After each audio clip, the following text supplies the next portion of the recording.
Hello, Dental 18 listeners. This is Kiera, and this is going to be part 2 of mine and Ryan Isaac's conversation where we're digging into DSOs, to sell, to not to sell, all of that. And I truly am so excited for you guys to hear part 2. And as always, thanks for listening. I'll catch you next time on the Dental 18 podcast. Why don't we take a pause and just think of what's the future of dentistry as now the future pioneers of dentistry, and what are we going to do to our profession? Yes, there's top dollar. Yes, there's things about it, but is there a way to influence and make sure that the integrity of dentistry can maintain long-term?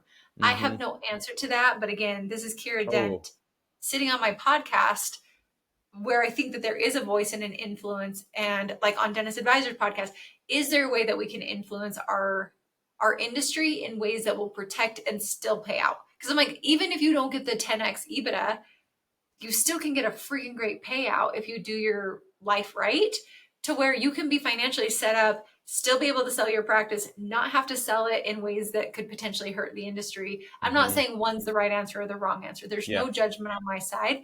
It's just, let's maybe think and consider how we could influence. Can we get people that could be private equity higher up that could help protect it? Those are things that, and again, I'm just Kiera Dent sitting here in Reno, Nevada. No, these are the questions. You're totally influential. I think it's just in the opposite direction. I don't think we can influence private equity. Private equity is ruthless in every industry. Dirty. It feels dirty. It feels dirty. And I have a question for you, but I just want to say really fast. I do feel Is there a way though, Ryan? Yes. You know finance better than me. Is there a way that there could become dentists that could become in private equity where they but they'll do the same thing. I mean, they'll want the same thing. Because there's no way to insulate, you don't think? No, because once you get to that level, you just capitalism runs the world. I mean, that's why it's why it influences politics, and money and business runs the world. Okay, hold on. There's so many good things here. Number one would be, not every group will be a DSO, private equity backed DSO, and many clients and just dentists around the country who will end up being owners of 20, 50, 100 group practices that will stay privately held and ran by owner doctors. That will be a chunk of this group practice takeover. So in that space, the influence can still be huge. I think the chance to influence the integrity of private practice is in those who don't sell to DSOs. I think it's in the industry, educating and influencing the industry for people who aren't going to sell and who are going to maintain control. Now, I do think that in the future, more and more dentists will be in a group. There probably be fewer, and I can see why it would make sense to do that. There would probably be fewer and fewer people with just solo doc, solo location practices. Sure. Some towns and rural places that'll be hard to do. So I think you're Dorothy. Is that what you said? Yeah. Hi. Hi, I'm Dorothy.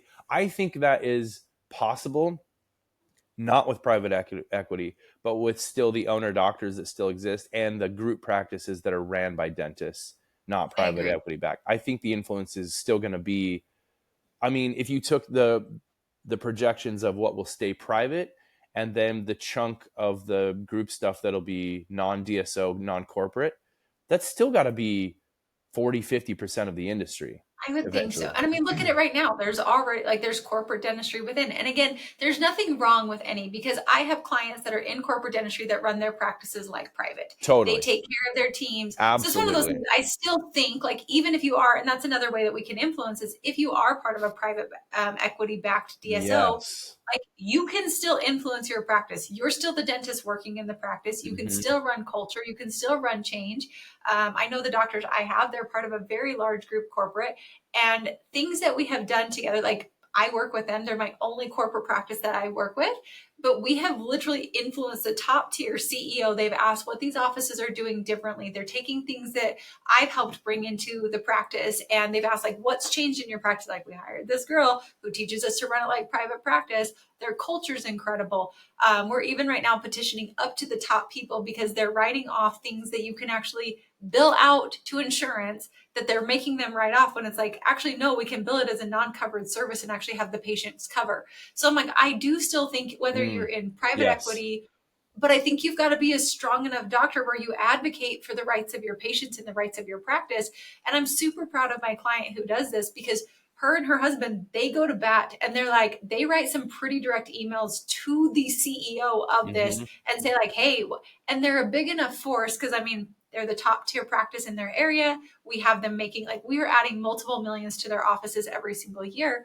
But I'm like, I think that's also how dentists, even if you're in private equity, even if you're in group practices, I think at the end of the day, you are clinicians, and like you are the product. And I think that I think dentists have more say than they might realize that they do to influence the industry and keep it more positive and more ethical than it could be otherwise. Yeah, I totally agree. I totally agree with that. We all know people who are in those group models that are still running like amazing, almost privately held practices. The other thing that's interesting that's different than medical, because it always gets compared to the medical field consolidation that happened, is medicine has a distinct difference and advantage in that they have hospital systems where gigantic campuses where they can house hundreds of doctors in one place, right? It's just that's not a thing in dentistry, which I think will force it to stay a little unique, different than medical, because you can never have a giant campus building with 400 500 benches. bed, 500 op. Could you imagine? Yeah, like 500. I mean, I don't know. I guess never say never. Some group might invent that, and like the dental They campus might. of the city. I don't know. I guess it's possible, but that I seems mean, a dental lot less schools likely. have Yeah. dental schools have a lot, but I'm like, okay, I think the piece that would be really hard is to justify 500 beds, like 500 ops. You got your hygiene that's cranking. So you got to have, in a 500 bed, you would need, like, we can only see 500 patients a day. And Yeah. it would then, and so you can only see, if it's 500 a day, that's how many patients you could actually see. I don't think that would be a full city, and we're basically taking over a whole No. city. And then you Yeah. might not be pulling out that much dentistry outside of all of that to be able to No. fill that many doctors in their schedules, because so much of it's hygiene run. It's like a 2-to-1 ratio, that I think that would be the I zone. love this analysis. Yeah. I couldn't go that far, but there you go. That's exactly right. There you So go. I do think it'll stay different enough in nature because of that. And yeah, I to go back to I love your question. We've been kicking this around a lot in dentist advisors, and I want to reiterate the same thing. There's no judgment here. There's no right or wrong. For some people, it's absolutely the best decision to exit with the I DSO agree. and just find the right one. Take your time to go through the deals with someone who really knows what deals look like. Not just a friend or a CPA, unless that CPA is looking at hundreds of deals. Call Brandon, right? Seriously, I'm like, why? He's got like every flavor of ice cream available of DSOs for you. And like, what are your goals with your financial Yeah, advisor? What do you need to retire? And then you make sure that the deal is going to actually get you that. Because like you said, Ryan, it's your greatest asset. And that's that's where, it. to me, it breaks my heart when people do this. And I was actually, when we were talking about assets, there was a stress test portfolio that I heard at a conference that I thought was really awesome, that I think about often. And so thinking about when you said like we're investing into this stock portfolio, like we're basically putting so much of our biggest In asset and so one many of our single, dollars yeah. into one single stock. And they said to stress test your portfolio, if my two biggest portions of my portfolio, okay, so the two biggest portions right now, and I think about this often, even you and me, Ryan, if those two asset classes dropped yesterday, because they always do, like, if they drop tomorrow and you're like, well, I'd freaking move things. No, if it dropped yesterday, so there's nothing you could do you have the staying power for things to recover? Mm. So like, I don't need to liquidate my assets. They can still have income from our other assets and buying assets that are down. So looking at that, and I think about that often, like, so if your biggest ones are in the stock market and in your DSO, and both of those dropped yesterday, like that's all that's gone. Could you still be okay? And if not, maybe look at other ways to diversify that portfolio. Mm. I'm not an advisor, Ryan, so you speak to like if you agree or disagree on that, Well, because yeah, yeah. that's my thoughts on it. That's a really logical way to look at stress testing something. If the stock market disappeared as a whole You yesterday, say that we're we're all going to all go to the apocalypse. yeah. Well, Like, we every publicly traded company in the entire world would be gone simultaneously. We would all be in so much trouble. Like we just wouldn't have cell phone service or gasoline or you know like a good million thing you're things. by the ocean. You at least have Yeah, a good time there, for a Ryan. I minute. need to get out of Reno, Nevada for Yeah, that yeah. one year For a fact minute, alone. yeah, it would work for a minute, but then we would have no grocery chains. There would be no shipping, distribution. There'd be no trucking. There would be no we'd be done within like a week. You know what I mean? Yeah. So, but the logic of it is true.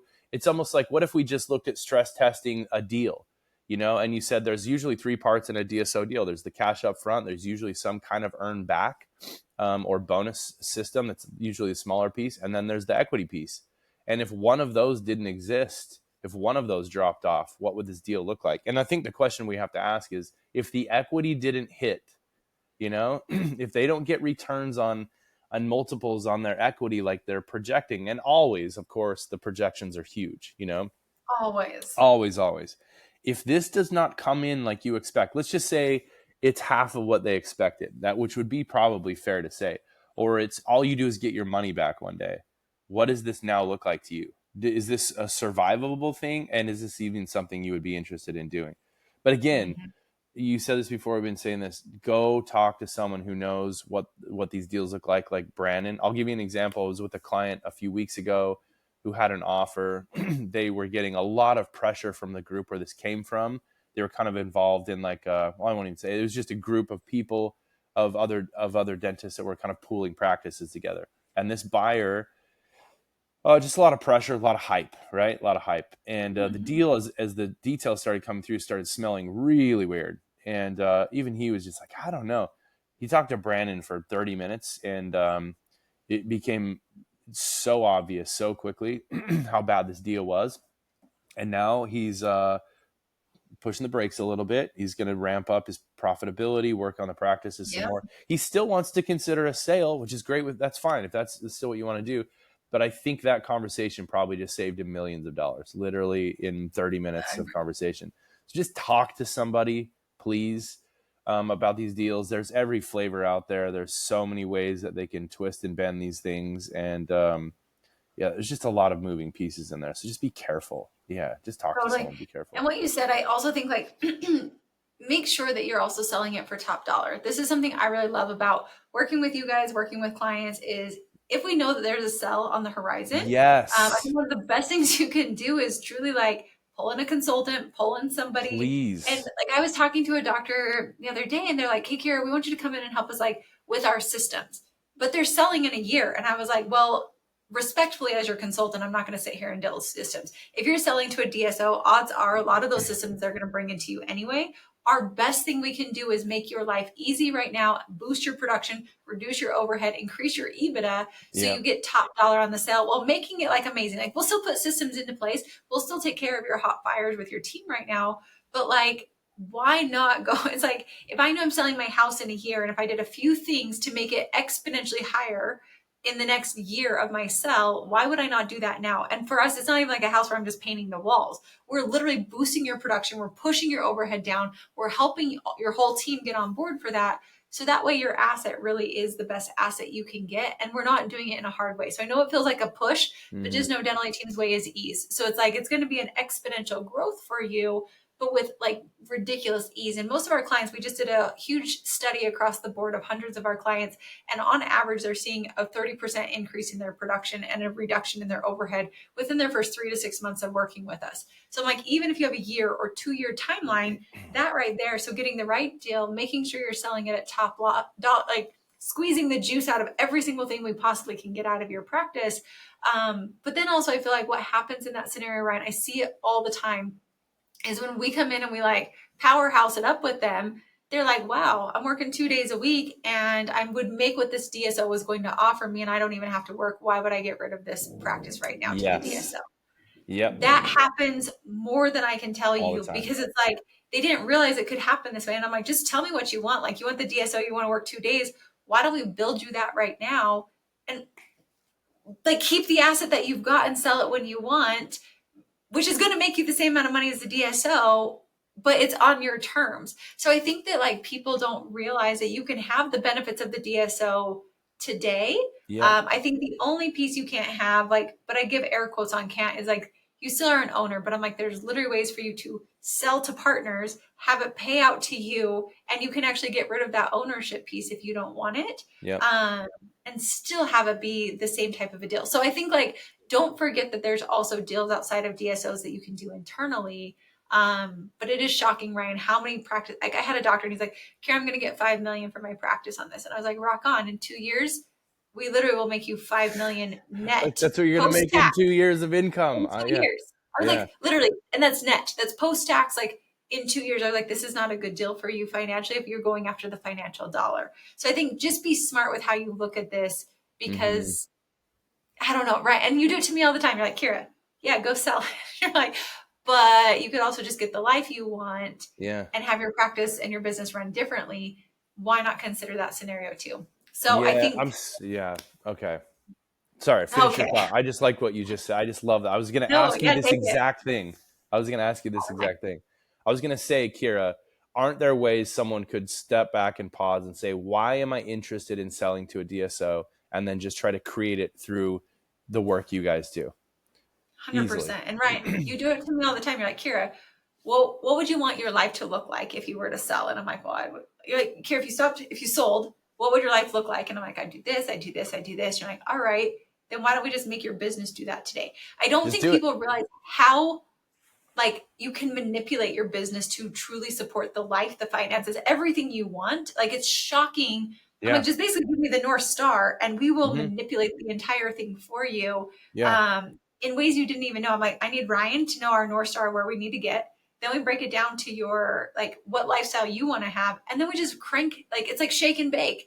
It's such an easy thing for us to do. And we're still doing it with like amazing ethics. It's under your control. It's your culture. It's your business. It's your life. But I mean, I have a doctor who's producing over 5 million a year, working 2 days a week, taking home dream paycheck, and they were going to sell it to a DSO. And I'm like, it took us 2 years to get them to the offer. And they're so happy and they're able to now, like you said, I think one of the best pieces on this is they got everything that they would have gotten from the sell. But in addition to that, they didn't lose everything that they built to where Yes. now they can go build and create, Yep. like you said, the 2 day a week practice where they're having it, but they've kept their huge asset over here. And so Mm-hmm. I just think like, I don't know. I feel like there's so many more options on the table than people necessarily think there are. And so maybe don't listen to all the noise, but be the smarter. It's like when everybody's doing X, Yeah. maybe there's a Y that would A actually benefit million your life percent. Yeah, I mean, Warren Buffett has a quote around that. It's a little bit different with stock market buys and sells and greed and fear, but yeah, that's exactly it. Yeah, I love that you said that. I assume, what are we, like 45 minutes already? I assume that you probably want to wrap this thing up, but I wanted to end it with that exact question you went there, which is like, can't we do this? Can't you? Not, I mean, that's not the job we do. The dental team can help design that what you're trying to accomplish that you think some private equity firm is going to come in and give you. And again, let's all just remember private equity firms, they don't love you. They It's love your true. money and they are not stupid. There's a reason why they gobble up every industry in the economy, is because they make us believe they're just giving us sweetheart deals. Like, oh, they're going to give us so much money. Isn't it so crazy? Like, no, they're really smart. They They're going to get are. so much more money from you than you're going to get from them. So if they want your thing so bad that they're going to chase you down and send you offers, and every time you decline, they're going to be like, okay, wait, what about this one? They want it so bad. You must really be holding something really special. So Mhm. how can you make that thing become your dream scenario without having to give it up? First, just consider that. Again, no judgment. There is no right or wrong. Maybe that is your path and that is best for you. Great. If you do the work and the research, and you're just sitting and you're asking smart people like Kiera and the dental team, about all the details, and you're asking yourself why through all this process. That's the whole thing. So I'm glad Yeah. assuming we're ending it soon, I'm glad you ended it with that, because that's what I was thinking about. Well, and I'm glad we're on the same page because I feel like DSOs can be such a buzz. Oh yeah. And I think I don't know. I just thought about, I remember when Jason and I were graduating from pharmacy school and we had a lot of debt on us. And it was so tempting to go the 10-year loan Hmm. forgiveness plan. So tempting. And Jason and I decided, like, hey, we don't want to like hope and bank that in 10 years we're actually going to get all this paid off. And if it doesn't happen, what's it going to cost us at that point? Hmm. And so we elected to just go for it, to pay for it, and to basically have it like it's within our control rather than someone else holding my future. And I think that's how I often live my life, of like, is there a way that I can get my dream life where I'm not banking on someone else holding up their end of the deal, hoping and praying that their equity makes it, and it's something that we can actually do with ease? why not do that? And Ryan knows it was a huge issue with me and Jason for about a year to pay off his student loans. But the growth and the life that we were able to achieve, that we wouldn't even be done. We still would not even be done with our debt right now. Yeah. And it would have ballooned, and not all of the debt's being eliminated. Like, there's so many things around these loan forgiveness programs that I think about that with DSOs too. You have so much banked in the hope, the promises, like everything has to go right for this huge multiple to have it there. Is there maybe a few other paths that you could look at that might get you what you ultimately want, give it to you with more control on your side, and also be able to like allow you just more flexibility and freedom? Again, no judgment. I think what Ryan and I are trying to bring to the table is maybe just consider looking at things differently to see what's the best path for you. And I say, like, right back at you, Ryan, use your financial advisors, know what your magic number is, know what you need, and then figure out which option is going to be that, while also providing you the dream life that you want. So Ryan, thanks for the riff today. It was a solid time. It almost felt like planned. It was so smooth. So, I mean, it does help when we're a good like peanut butter jelly. Like, we're very aligned on how we see. That's why I think our clients work so well together, because like dental team clients going to dentist advisors, it's amazing. We think on similar investment strategies and like just the planning and the protecting clients. And on the other side, it's, hey, here's our financial number. Dental team literally can like give the gas and give the pieces to it of tactical. So thanks, Ryan. It was a good time. Yeah, we want to grow and protect that business and make it, it's your whole life. Make it as good as you possibly can. You guys are so good at that. Agreed. Well, Ryan, if people are interested in connecting with you, how do they get connected? Because again, I think for me, before I even talk to DSOs, I always tell people, like, talk to your financial advisor, figure out your magic number. Totally. That way you actually can then have even one filter on what deals you're looking for, what plan you need your business to be. So Ryan, how do they connect with you? 1,000,000%. So I'll always say friends of the Dental A team always can email me directly. I'll always have a conversation with anyone, no matter what you're looking for. You don't have to be trying to hire a financial advisor. You might just have a few questions, and I will always get on the phone and talk to someone. Just email me directly if you ever want to, Ryan@dentistadvisors.com. It's with an ORS. You can also just go to our website, dentistadvisors.com. We have probably thousands of hours of free content on there, podcasts, articles, webinars, everything. You can book a consultation with our whole team there at any time. So go learn as much as you want, listen to anything, tons of free stuff on there, but that's the best thing. And I'm always happy to have a conversation. So that's amazing. And just so you know, Ryan does not take very many clients. So that's why I love him being on here. He's one of the founders. I think Ryan's one of the smartest people I've ever met. So definitely take him up on it. I know tons of our clients love meeting with Ryan, because Ryan will tell you, like, hey, you don't need me, or hey, here's someone better for you. So I think it's just like, you're just an incredible human who ultimately cares and loves about these dentists, which is why I just appreciate you. So check him out. Thank you. Yeah, of course. And for everyone listening, thank you for listening, and we'll catch you next time on the Dental Team Podcast.